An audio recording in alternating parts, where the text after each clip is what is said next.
Hello and welcome to Bebe and Jessie's Succession podcast, episode 3.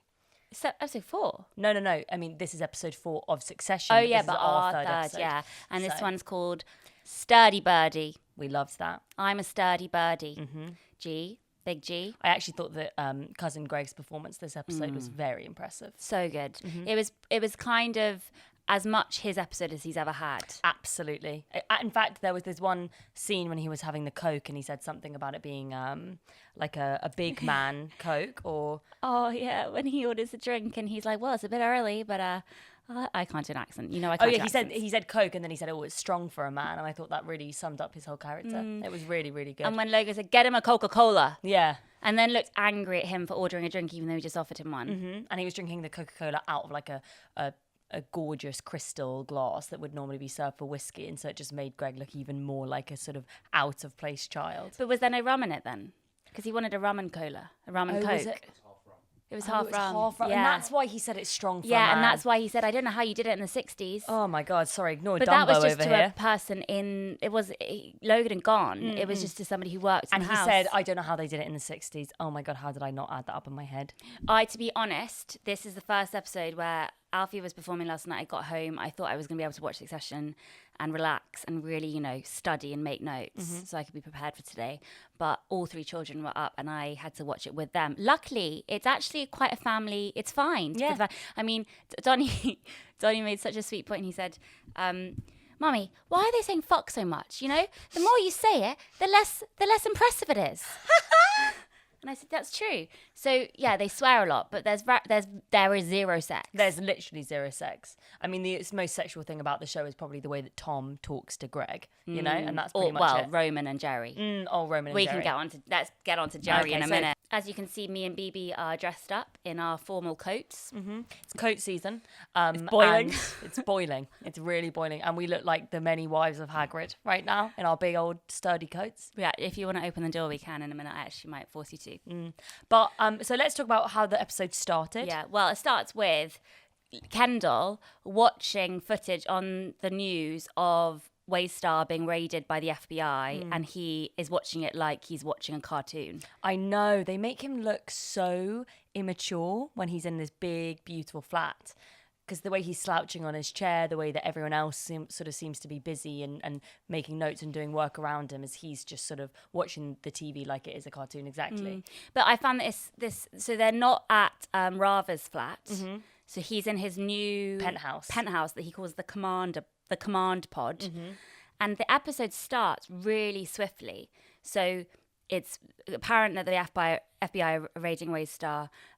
Greg immediately looks worried because he's got a text that Logan wants to meet him. And then very quickly, Jess, Kendall's assistant, says, we've got bad news. You're going to get fired if you don't go in for a meeting. And the episode starts. Yes, it was no fuss, no jokes. Let's But- just get straight into the action. In comparison to the rest of the episode, which is largely silent and still between Kendall and Logan. Yes, exactly. It was really, really interesting the way that they had this build up to them meeting for the first time this whole season. And I think Logan in this episode has to be PR king. He is performing and you really get a sense of his desperation. Oh my goodness. I feel like we should save the Logan and Kendall hike with Adrien Brody until we actually get to that point. But right from the beginning, Logan is having to do, he's having to, first of all, meet Greg. He doesn't want to meet Greg. No. He has to get Greg on side. He is now fighting for any person he can get on his side. Yeah, he's really sunk below where he should be. You can tell that he feels degraded by having to meet Greg, by having to go on this private jet to the island of the guy who has the stock. It's like... And he says, we need family. We need every part of family that we can get. He hates being this desperate. And it's so evident. And that's probably why he gets on well later on in the episode. But he just seems weak, doesn't he, at the beginning? Very, very He's weak. doing things that he absolutely doesn't want to do.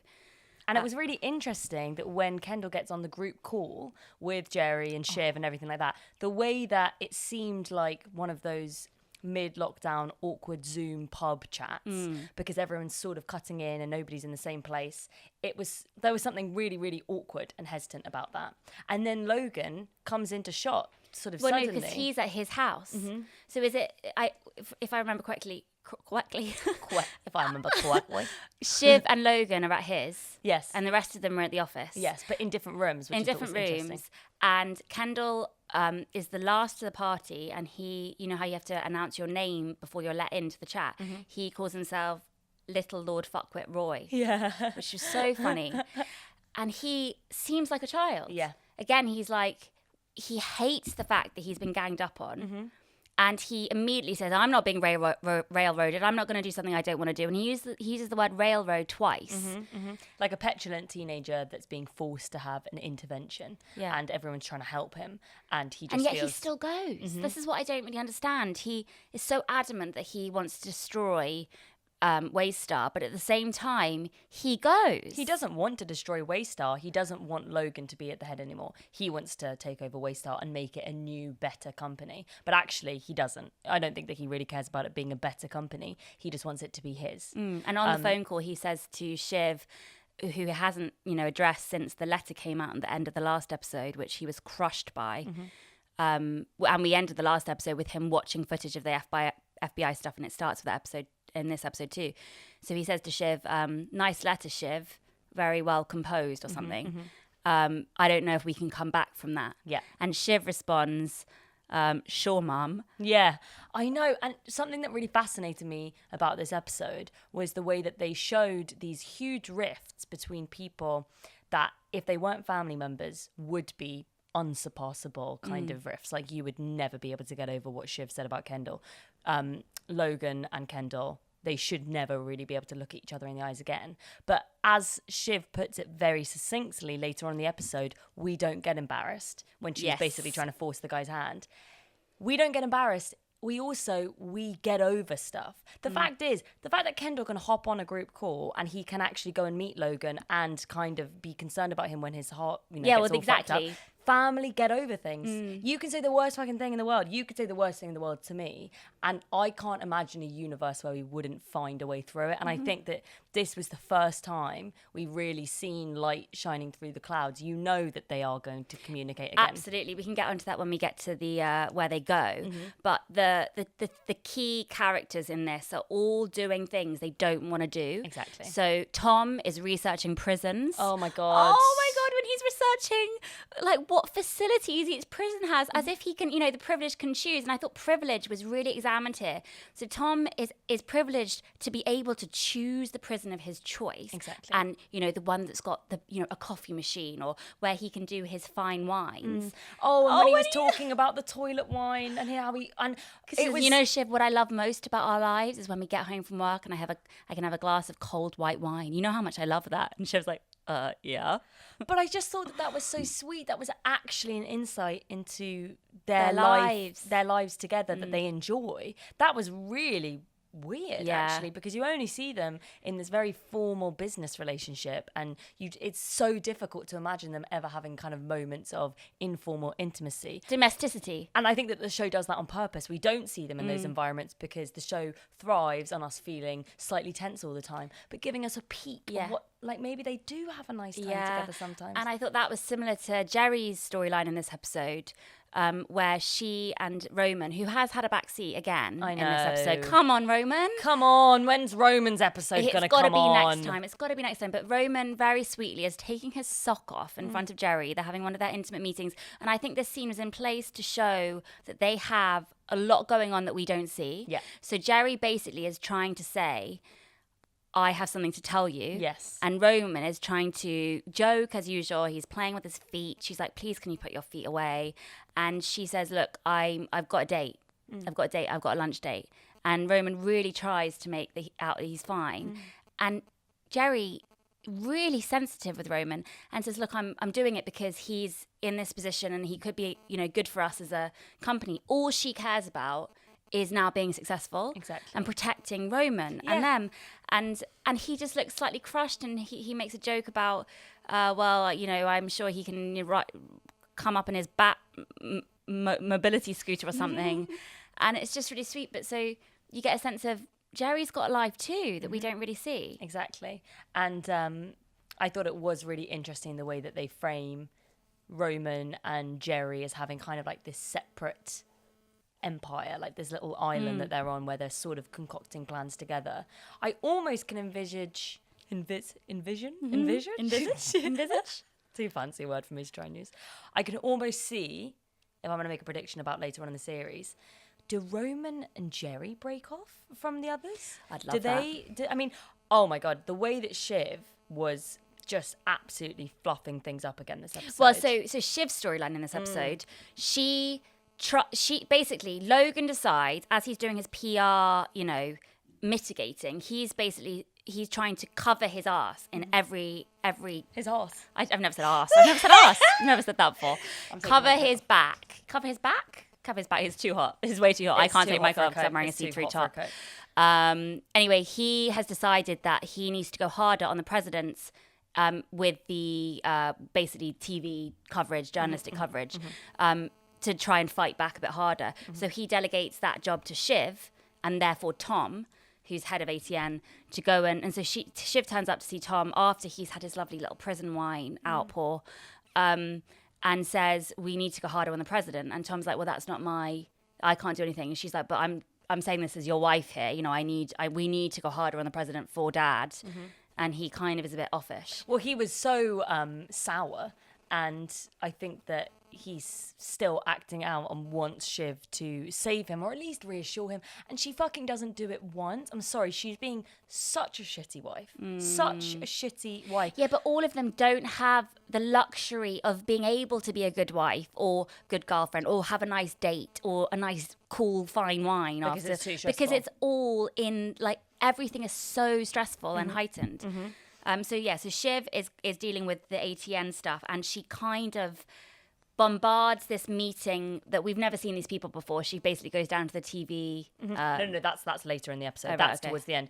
First, she goes in to speak to Carl and Hugo, or Carl and Frank, and and really basically just bullheadedly says about what Logan wants with regards to the presidential coverage, and they just don't like the fact that she's involving herself so much. You can clearly tell that they don't respect her position. Logan has previously just said to Shiv, Carl likes people to like him. That's not good enough. Yeah. So he's trying to hint to Shiv, listen to me, do what I say. It's not about people liking you, it's about getting the job done.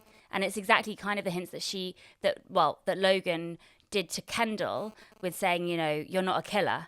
He's trying to basically do that to Exactly, Shiv. they're having a sort of parallel journey there, where Shiv is not quite living up to Logan's expectations, but maybe in actually breaking away from him, she will live up to his expectations. Then we have obviously the Logan and Kendall sort of plane private jet dick measuring contest, where they're trying to be the more fancy one. Who's going to arrive first? Who's going to get the jet? But I thought it was so sweet when Kendall, because initially Frank had said they would like you to have 10 minutes on the tarmac of, I guess, PR. Well, just a chance for Logan and Kendall to see each other before they get to Adrien Brody's house. But when Logan basically jacks that in and keeps going, Kendall very sweetly says he didn't want to be left waiting. He doesn't want to be left waiting. He knows his dad. He knows his insecurities. And I just thought that was really sweet. The intimacy of their interactions in this whole section, the hiking section of this episode. Can we get to that in a second? Because I think the other thing that we should just mention quickly before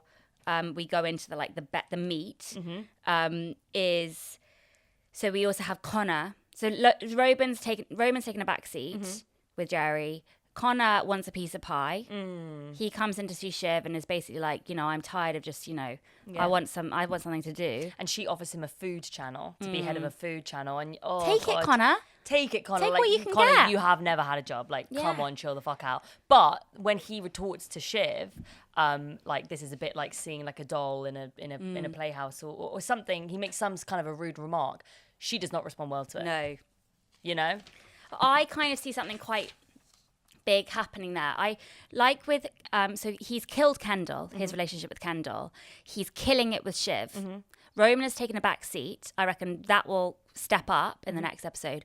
And then I reckon the last one standing will be Connor. Oh my God. And then something will happen. I reckon Connor will be the successor. That would be so ironic, wouldn't it? I know, but I just can see this all happening. Logan is his own worst enemy. Yeah. He is destroying the people he loves. Well, he hates most and therefore loves most. And I kind of can see that happening. And he alienates them one by one, and maybe the company will be left in tatters, and therefore the only person fit to take the reins would be someone who is a bit of a loser and a bit unqualified, someone like Connor. And maybe this is me being way too overthinking things because it's just so exciting. The president storyline and Logan saying we're being insufficiently rigorous on the president, and having again in the recap the scene with the president's aide. Yeah. They're building up here president action. We haven't seen the president yet. Yeah. Connor was running for president. Would there be a world where Connor is president? Or something, I can see something happening there. Something happening. Imagine I think if Connor becomes president. Anyway, sorry. Also, am I right in thinking that Frank was being duplicitous with Kendall? Frank has always been a little bit duplicitous. Yeah. He obviously was on set to betray Logan before with Kendall before the whole car crash thing, when Kendall was going to break out on his own. I think that Frank is constantly trying to sort of gauge. To get Kendall to that meeting, which he needs to get to, everybody says. Yeah. Otherwise, they'll lose their 4% and that will be devastating. Yeah. He says, what does he say? He says something that is He says something about the fact that even though Logan is sitting right there, he says something about the fact that, well, maybe your dad won't be able to actually, live up to it, and then you could cut. Like, he basically says something that implies to Kendall, this could be really good for you. Yeah. Despite the fact that Logan is right there. But almost quite fatherly. Yeah. He's quite fatherly sometimes to all of them. Yeah. And he's loyal. He's stuck around. Anyway, that was just a thought I had. I thought it was really interesting the way that they set up Adrien Brody's character. Oh my God. Okay. I mean, let's just welcome Adrien Brody. Let's welcome Adrien Brody into the cast of Succession because he is so fucking hot. He is so hot. We love Adrien Brody. He's so hot. So tall. He's so tall and spangly. And I love him. his outfits were so cool. Oh, he was the perfect. The costume design on him was unreal. That gilet. And the perfect 11. He looked like an actual rich person. That's exactly how they are. His excuse for bringing them all the way out to this random location and by a helicopter was because his daughter's sick. And then his daughter jumps naked into the no. I think that she was wearing a flesh-coloured swimming costume, but I thought she was naked looked like a grown 25-year-old woman. Bizarre. Absolutely bizarre. So creepy. Such a perfect setup because for the first time, like you said about the fact that everyone's doing things that they don't want to do, this was the first time we've actually seen someone that's a level above the Roys in terms of rich entitlement, being out of touch. Because this guy, he was so chilled and like, hey, let's go for a hike. Oh, father and son together. But also had such a keen eye and was so making them feel so uncomfortable about their position with regards to him because he is actually the one with the power. And you actually saw Kendall and Logan scramble. Oh my gosh, Logan's energy with Kendall. First of all, they did not even address each other, didn't even look at each other. Oh my God. And so what's awkward. His name? What's Adrien Brody's name? Let's just call him Adrien Brody. Adrien Brody Jameson so prickly. If they, was like, let's go for a hike. Logan cannot go for a hike. He's 80, whatever. He cannot go for a hike. And immediately alarm bells start ringing because Kendall knows that a hike wouldn't be the best thing. Can't they just sit down and talk? But it reminded me of when, like, if you've ever been with your parent and they've bumped into somebody and you know that, like, you maybe... like your mum has to be somewhere or like she doesn't need to talk to this person, but they do anyway. And when you try and get their attention, they're like, don't say anything. I'm fine. Was he doing it to test Logan's health? I don't think he was doing it to test his health. No, I think that he was just being a free spirit. I think Adrien Brody's character was there to cause chaos. I also think that Adrien Brody's character was there to show the rich. And so that house was just amazing. Unbelievable. His daughter jumping naked into the swimming pool. That the was lobster. so bizarre. Why would they choose? I mean, was she either naked Or was she wearing a very pale, I think she was naked because they made a point of showing, of Logan being like, well, she looks like she's fine or something. It was weird that he noticed that. It was really weird, wasn't it? Yeah. That was weird. And also what was weird is that he then, when they, halfway through the hike or something, they sat down at this random location, they had lobster and mussels. Yeah, that was truly, truly and bizarre. Logan says, I need to get back to my wife. I found that so weird. Yes. I think it was supposed to be a bit of a clash between old money and new money. Like Logan sort of saying something like, I've got a wife at home waiting for me, clashing with Adrien Brody's like, hey, let's just take a hike and have a bit of fish on the fucking sea coast, you know? And when he gets lost on the way home, Adrien Brody, suddenly you're like, you're an idiot. Yeah. You don't know what you're fucking doing. Oh my God. Okay, but we have to say, before we get to the bit where Logan gets unwell, when Adrien Brody is questioning, he's obviously been testing them this whole time as they've been walking, you know, are you guys actually solid? And they're sort of doing smiles through gritted teeth. But when Logan finally breaks and does this whole spiel about, look, he's my son and I love him and he's a good boy and I think one day he will actually take over this company. And Kendall's face. Kendall believed it. And Kendall believed it. He believed it again. Kendall believed it. I mean, of course he believed it. You. I mean, but the thing is, does Logan mean that? Does a fraction of him mean that? Or was all of it fake? Because obviously, Horatio, have you checked the time? I know, I'm checking the whole time. Okay, because it's 22 minutes on here. Okay, cool. But you said it ran out every 20 minutes. That's not a set thing. It seems to be getting longer. Okay. Cool. Yeah, so sorry. Kendall's face, he believed him again. He believed him again. There was a fraction of, like, the little boy in there that just wants to hear that. But with Logan, when Adrien Brody then stepped away from the table, seemingly soothed at that sort of sentiment, and Logan said, well, you'll do anything to get fucked at the end of a date. I mean, it was so callous. It was like, don't you dare for a second believe that. But before he said that, there was up to a minute of silence, which you never see on TV. You never see that on TV. The freedom that these guys have. There was also freedom to create beautiful television. There was also probably up to 30 seconds of silence in the house when they first met. And I think when Adrien Brody went away from when they were eating fucking lobster, where Kendall and Logan literally didn't touch a bite, eat a bite, have a bite. Adrien Brody, lobster, I wouldn't. You can't eat when you're stressed like that. Oh no! Something that you have to declaw.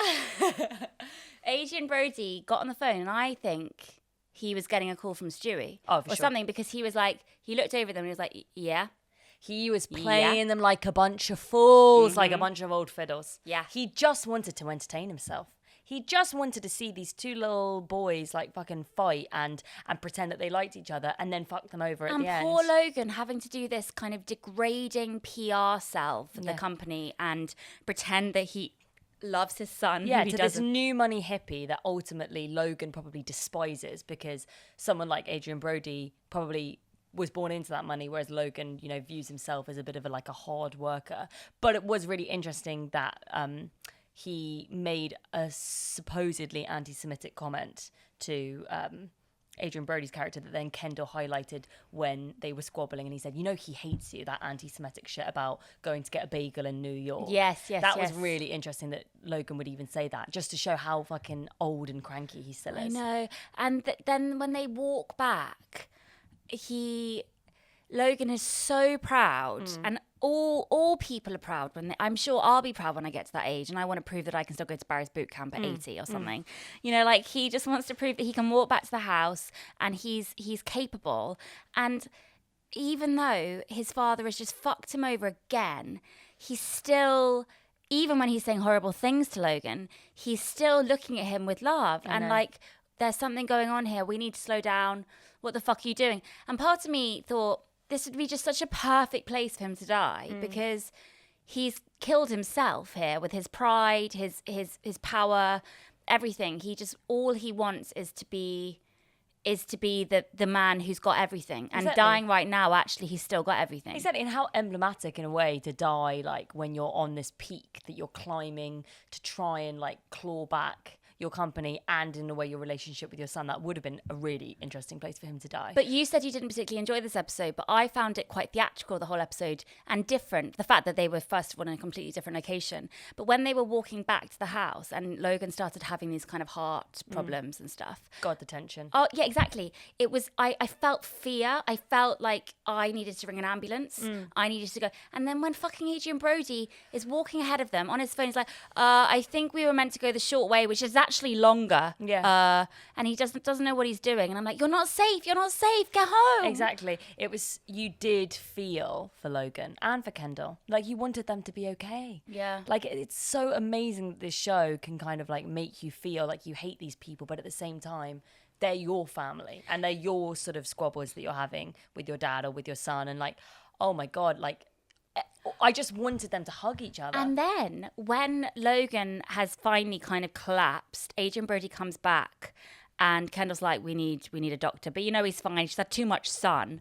And then he tries to woo Adrien Brody again. And Adrien Brody's like, look, concentrate on your father now. Almost like, you fucking piece of shit. Yeah, like, this is your family. Like, what the fuck are you doing? Yeah. It was actually a moment where Adrien Brody was correct. I know. I hated how correct he was actually for the whole thing. Like, he was always in control. Yeah. Always. Even when his naked 12-year-old daughter's backflipping into the pool, he's always in control. She was 25. I think that was the moment when he chose to go with the other.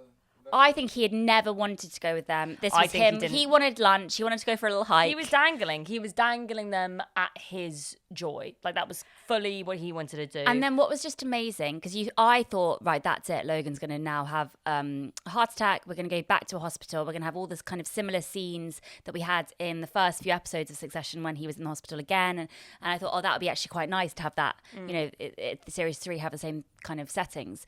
But then when he's on the helicopter on the way back, or is it a plane? I don't know. He's on like the private jet and he's like flirting. He's weirdly. flirting. He's after being so buttoned up, so controlled, so on show for the whole episode. He's got an unbuttoned shirt. He looks kind of disheveled and drunk. Yeah. And he has got his assistant, who we've only ever seen like a few times. No, literally this episode, this new assistant with the French. Yeah, I want to be. All I want to be is a small character. Oh in my God, let me be a secretary. Let me be an unnamed secretary in Succession. I would be so fucking good at it. Just literally, I would be happy to have, like, to be honest, Jess's character. Jess's character. Look, put me in a pencil skirt, put me in a little blazer, fitted blazer. We do not suit pencil skirt, Bebe. You probably would suit a pencil skirt better than me. I think I could. I think that I would make a really arresting, very small cameo in one of the episodes as like a waste star, like a young new employee that maybe gets shouted at by like somebody, and then crying. I start crying and then I run off. Yeah. Whereas I think I would be quite a good series regular, just in the background, just like fumbling over something. And like, you're always like, who is that girl right at the back of the shot? You can't really see, and it's really blurry, but she's got talent. Exactly. And then like your only time that you're really referenced to is when they're like, Carol, I need the faxes, and you kind of run over. Got it, Carol. Yeah. And then you like drop one, and then somebody like slaps you. Yeah, and you can just see that I've got like a huge well of emotion there with my face in a split second. Then I'm off camera. I think we also just have to give a shout out. I know this is really bitchy of me, but just from the actress perspective of Connor's girlfriend in this episode, not a great part for her in this ep. No, she wasn't in it. Poor, what's her name again? I feel like the point is that you can never remember what her name is. But I would love her part. Oh, she's got a great part. She's got great hair too. Yeah, her hair's fine. I mean, the fact that he is now dating somebody that was supposedly a cool girl, what a fascinating storyline. But again, it's all down. People fall in love with money and having a lifestyle, and Adrien Brody is showing that off. Really, he loves being rich. He doesn't want to lose money, and he is going to go with the people that are the safest bet. And you see at the end of the episode him hugging Stewie. And you're like, okay, well, they're fucked. And Kendall just looking forlorn out of the window. Also, before we get to the end of the episode, we sort of cut back to Waystar as we see Tom coming into Greg's office, where he instantly picks up like a little muffin and has a little snack. It's a box of It's a gift basket of muffins from Logan, right? Yeah, trying to romance Greg. And what I loved about this episode, because I was saying to you before that I found this to be a bit of like a mid-season, slightly boring expositionary episode, but now I'm thinking about it, there were actually so many clever bits. I feel like the power dynamics are constantly transitioning. No matter who you thought 5 seconds ago was the guy in charge, the alpha, the next second he is completely at the bottom of the fucking barrel. And it's just so exciting how that makes you feel as an audience member. So, for example, in this scene, Tom comes in, he's having like a mental breakdown. Yeah. Truly, when he tries to get Greg to fight with him. He wants his wine. He just wants his toilet wine. He wants his nice chilled toilet wine. Chilled glass of wine. And he can't stand the idea that Greg is potentially going to get a promotion in this company, going to have the life that he wants. Oh my God, it's tragic. He's like, I just realised, Greg, and it's like he has just had that thought. Acting. He just had that thought. He didn't just have that thought. But he didn't just have it. But believe, in that scene, he did just have it. I believe he just had that thought. It was such a eureka moment. You could practically see the light bulb coming out of his head. Absolutely. And he's like, I just realised, Greg, you're going to be the new something. You could be successor. Yeah. And I'm going to be in jail with my prison wine. Oh my God, it's terrifying. And Greg, you can see Greg kind of taking in, oh wow, this guy that's always been my superior, the guy that's always bullied me, maybe he isn't this big bad monster. Because I think a previous Greg didn't think that. Really? I thought Greg was saying, actually, yeah, fuck, yeah, I could be that. No, I know, that's what I'm saying. Oh, right, that's okay. what I'm saying. I thought you were saying, I feel sorry for him. No, I feel like Greg was seeing Tom in a slightly pathetic way for the first time, you know? Because I feel like a previous Greg would have maybe fought with him because he felt like, oh, well, that's probably what I should do because that's my boss. But this time when Greg said, no, I don't want to do that, he's like saying, I feel like you're the one that's going to fucking go down for this, not me. I've played my cards right. But, I mean, the most fascinating thing... I think Greg will escape. I think Greg will just scarper and start a new life and have a new identity. Scarper? In like a different... Get out my pub! Sorry. Okay. Anyway. Sorry, can I just say another point before you go on with your really good points? Thanks.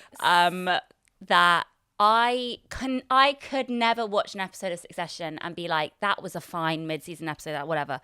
I have to love every episode. I need Succession so much more than you need Succession, just because it's such a huge part of my enjoyment and passion. It's like a hobby. It's my only outlet now. I need to love it. So how dare you even say it was a mid-season episode? I'm sorry. I think that you have to view every show with the same kind of set of like rules and expectations, and I love Succession because it consistently delivers and because it always surprises me and because it's got such flawless acting, and you can tell that these are comedy writers dealing with serious content. You know, I can't fault it as a show, but I also think that means that you can notice when you think an episode is a little bit more of a boring one. It's still completely necessary. We're not going to get the big payoff at the end of the season that we know is coming. Well, I think it was just so varied, this episode, with time and stillness and all of the characters. You can feel them clawing their way up this mountain. These stories do feel like they're progressing so well. But sorry, the last thing I wanted to say that I made a note of was in that Tom breakdown scene, he has this weird anecdote about Nero. Do you remember that? Yeah. And he says that Nero pushed his wife down the stairs and then castrated his favorite slave and put the slave in his wife's clothes. And he said to Greg, "I would you would be the slave I would castrate," which was obviously a really unhinged mental thing for Tom to say, because he's saying that he's Nero in that scenario. But if he is saying that he's Nero, does that mean he wants to push Shiv down the stairs? I mean, is that him saying, I'm sick of the fact that my wife has fucking fucked me around and doesn't care if I go to prison? Was that him saying, Greg, would you be my castrated slave? And would you help me end Shiv's career? Well, I also thought that was quite telling to have that. What is it, a Greek myth or something? No. It's Nero the... What is it? Nero the emperor, you know, from the Roman Empire. So yeah, Greek myth. No, like a Roman... It's not a myth. A mental emperor. A mental emperor. Okay. Of the Roman Empire. And who's the real... You know what a eunuch is? A eunuch is like a man with no castrated man. penis. Yeah. They You got it. It's when leaders castrate a man to have him as a loyal servant, because he's not going to be able to fuck any of the women, so they can have him. Right, got it. Who's the eunuch, though? Who is the eunuch, Tom or Greg? Well, Tom feels like a eunuch. Tom feels like a eunuch with Shiv, but he can then now twist that on Greg. He's angry that he gave Greg this position of, I don't know, power in a way by letting him get involved and being his initial assistant. Well, it was Tom's big grand idea. I mean, I remember rewatching the first season, and Tom was so proud of himself for involving Greg because he's in the family, so he's always going to stay loyal. But also, he's not he's not important enough so that if we need to dispose of him, we can. It was Tom's idea to get Greg involved, and Greg is the one that's fucking running away with the prize. But what I mean, like having some kind of ancient or folklore thing like that involved, and Tom referencing that, I find quite fitting because I can see this all ending so bloodily. All of them castrating each other. Exactly. They're all castrating someone in some way. Exactly, because he comes into the scene basically saying, I've got this new big book about the Romans to read in prison. But you're right, it is kind of like a Roman... Greek tragedy. Or like a Greek tragedy, exactly. It's like there's something so dramatic and historical about it. And you can feel it edging towards the edge of this cliff where they're all going to have to either jump or push each other off. And they're all betraying each other. Like nobody is truly in it for anyone but themselves. Hang on. So when Logan is on the way back and he's like kind of, disheveled and flirting with his assistant. Weirdly sexy. He has his chest out. Yeah, he looks great. He does actually. He's got a bit of a flushed cheek and it suits him. Get me that magazine. The Waitrose paper. Look at him. Just look at Brian. him. Honestly, Look at him. would you sleep with Brian Cox? I would absolutely sleep with him. Me too. If that was an option. Anyway, what is he joking about? What's he seeing? He's seeing something to the president. He said, "Oh, do you want to hear what the president sounds like when he's angry?" Yeah. And he plays the voice to her. I mean, the voice note to her. And it's like weirdly intimate thing for him to do. He clearly has a way with the ladies. Yes, but also he's grasping for whatever he can at the moment. It's grasping? Yeah. Grasping. Yeah. Grasping for whatever straw he can at the moment. And at the moment, he still has some leverage there with the president. He can say whatever he wants. He can put that out on with the media. And it's showing that everybody is just trying to hang on to whatever, viable option they've got. And right now, he's just ended. He's humiliating himself. He's just collapsed on a cliff, whatever cliff hike thing. Yeah. And but he's still wanting to end on a right. What do I still have? It's exactly the same with Kendall laughing at the footage of a Waystar being raided by the FBI. It's everybody's just hanging on to whatever they can. Exactly. And the fact is, even if you're in a shit position, if somebody that's your rival is going through a shitter time, that's going to be something that makes you feel better. Yeah. And also the fact that Shiv, towards the end of the episode, goes into that meeting and everyone looks at her like she's a who the fuck are you? Bitch. And oh my God, when the woman says, yeah, we'll just end there then. When Shiv walks into the room, oh my God, I felt like I had been humiliated. Yeah, same. And that guy looking at her, that actor seemed really familiar. I don't know who he is. Good for him. Good for him. Good for him. I love him, and I would just love that for people to be like, who is that person? I've seen her before. She's really good. But I don't know her name. No, that's the kind of career I actually want. Yeah. I want to be nameless but reliably good. Reliably good, so that my life isn't ruined by the fame. Yeah, because it could be. It could be. Yeah. But ultimately, the people are like, oh, do you know what? She always delivers. Did you ever, when you were younger, fantasize about what it would be like to be extremely famous? Of course. I would do that and I'd be like, well, I would still like to go to a coffee shop and be able to sit down and read my magazine as long as I can do that. Because imagine how uncomfortable it would be if the paparazzi were looking at you through the window of Coffee Republic. Exactly. I used to think about that all the time. I don't want them to interrupt my Frappuccino time. Anyway. Yeah. But yeah, so I lost my train of thought, sorry. Basically, Shiv finally sort of reclaims a tiny little bit of power by saying to this guy, you don't get to be the one to make the decisions. This is coming straight from my dad. And we don't get embarrassed. Which I just thought was such a fascinating sentence. Because in a way, this whole episode has been all of the characters putting on a united front. Yeah. And the fact that they can, like I said earlier, that family ties are stronger than anything. So even though some of the things that they have said about each other should be things that are so humiliatingly dividing that they should never be able to look at each other again, let alone be in the same room as each other and work together, they've all managed to continue some semblance of a relationship. Well, they're bonded by blood and you don't get embarrassed by family. You just don't. And you're stuck with them. You're stuck with them, exactly. And the fact is, Logan and Kendall are in a shitter position as each other. They're both looking out of the plane window, seeing you know, the guy that they tried to woo meeting Stewie. Yeah. And also, wasn't that a snub? Now I'm thinking about it, that Adrien Brody came to meet Stewie at the airport oh my God, rather that's than let so them go to true. the house. Oh, it was totally on purpose, wasn't yeah, it? It was he totally knew from the beginning on that he purpose. wasn't going to be with them. But the thing is, I don't really understand as well, because it's like Stewie met Kendall. So, like, what does that mean? Stewie has not had a great time in this series so far, has he? We haven't seen much of Stewie. We've seen him from a distance. Maybe it's not even Stewie the same actor. Maybe it's a double. It could have been a body double. Yeah. Honestly, it could have been a body double. Anyway, that was. I'm very excited for the next one. I'm glad that you now see the error of your ways and saying that it wasn't a brilliant episode. It was. It was a brilliant episode, as they all are. They all are. So many layers, and to be honest, I think for anybody else who loves Succession as much as we do, even if you don't have a podcast about Succession, making notes about it as you go through the episode is so helpful to understanding the different layers. Because if I hadn't made notes of some of my favorite lines and things, I mean, it's just made me realize 50 billion different new things about it. So maybe for a fun little experiment, it's fun. Class project, bit of homework. I do feel like this is a school project, and I also feel the same, because when you really think about the characters and their journeys in each episode, I mean, it's almost like being in a writer's room, but you think, okay, why? What is in it for them? What are they wanting from this episode? And you can map out, if you know what the character needs or wants or is aiming for in that episode, you can see with 3 scenes that Shiv, for example, gets in this episode, you can see how that exact aim sort of progresses. So if you're trying to learn how to write, or like you're trying to study it's a acting masterclass or anything like that, it is so perfectly balanced as a show. So our wants for the next episode, bit more Kieran, bit more Roman. Please, how difficult would that be? Come on, Roman. Maybe Jerry's going to say she's engaged or something. Ooh. I don't think so. No, I just want more from Roman. I don't think that they're even going to kiss. I don't think they will even share a kiss. I would like some sex in it.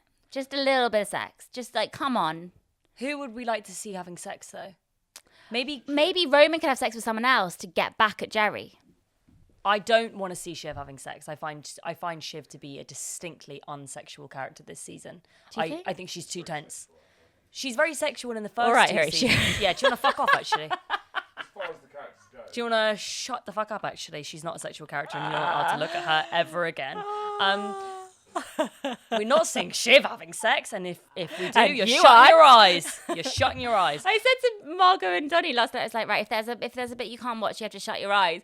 And every time that they swore, I just, like, within 5 minutes, I was like, okay, There's fine. nothing you can like, do. we can't shut our eyes, man. I was like, yeah, it's fine. It's fine. There weren't any rude bits in this episode. I would like to see... Oh, do you know who I'd like to see having sex? Who? I would like to see Logan and Marsha having sex. No, I'm sorry. Sorry, Brian.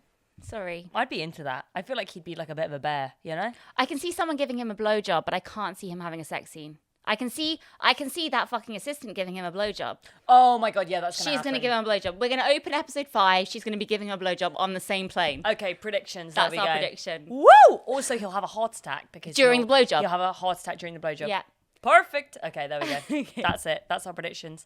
Anyway, thank you so much for listening. And she will be a successor. If you want to give a blowjob to someone? Okay, shut up. For the next few weeks while we're still doing our special Succession series, we are continuing with our regular programming podcast on our Patreon. Patreon. So if people have been quite rude about that, but that's okay. Yeah, I know. Like, I'm sorry. Sorry if you don't like Succession, then just. Do you know what I mean? Like, you don't have to listen to our podcast every week. You know, like, come back when we get back to normal programming. Or but put we some need work a in. break. Put some work in and watch Succession. You've Do you know got what I mean? just download Now on TV. It's only something like £60 a month. God, it's we're too so expensive. Relatable. We're so relatable. It's so expensive Now TV. I don't know who pays for it, Also, but Now I don't. TV, I'm sorry, Now TV does have the worst user features. I mean, like, it's the least user-friendly streaming app that there And we are fucking is. sponsored by Now TV. You know, like, you'll click on an episode, it will start halfway through, it has all these fucking ads, you can't, like, remember any of your search history. And then they put, as it finishes, I think it's an insult to Succession, actually. Have you noticed that when it finishes, they put, like, maybe you would like to try this shit show? Exactly. So offensive to Succession. Yeah, Now TV sucks. Yeah. Now TV sucks, okay? So I might get Sky. I love Succession so much, I am willing to get Sky. Wow. I know. It's only about... You've got Now TV. I know, but I just hate Now TV. I hate Now TV. It makes me uncomfortable. Also, hate the colourway that they've chosen with the weird teal and the white. Yeah, the colourway. What's a colourway? Colourway is like when you the group of colours that you choose together for like a logo or whatever. Oh, look at you, high tech. I know. I just dislike the clinical teal and the whites, and I dislike the kind of like the font and the weird wavy lines. Everything about it actually. Really I makes love me Disney uncomfortable. Plus. Disney Plus. Sorry, Disney Plus. Yeah. I really love Disney Plus. I just love how it just looks nice. It does look nice and it looks familiar and it looks warm and it looks friendly. Love Netflix too. Actually, on our Patreon episode, I want to talk about Disney Plus. Anyway, we're gonna. If you want to listen to our normal podcast, it's on Patreon. Okay, cool. Bye bye. We're gonna shoot off And stay right here. I'm gonna take my coat off. Bye.